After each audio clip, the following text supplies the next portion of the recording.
อบคุณครับไอ้เคยปวดเข่าเบอร์เทว่าเขาเมื่อเย็นว่าเขาเป็นมาแต่เมื่อได้เห็นดำตาจังได้หัวอ้างโมมาตั้งนาน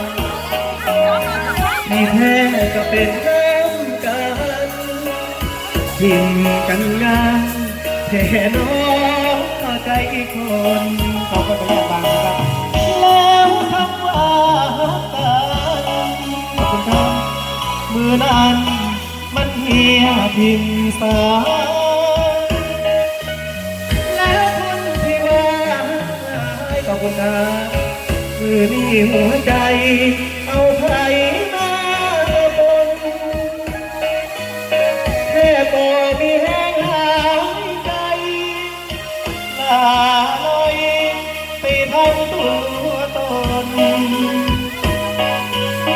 กลั้นใจฟังเหตุผลของคนที่เศร้ารักกันไอ้ก็อยากฟังเหตุผล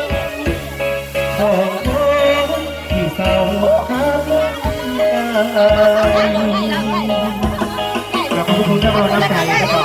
น้ำยาล้างหัวทิพย์เลยนะครับน้องขอบคุณนะครับลูกจ๋าช่วงนี้คดีขออนุญาตนะครับยกอ้อยมีคำหนึ่งเนาะ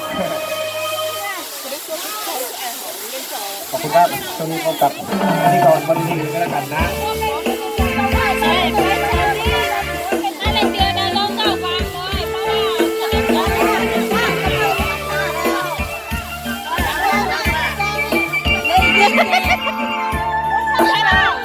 พบกับอาสุพจน์เพียงดาวนะครับ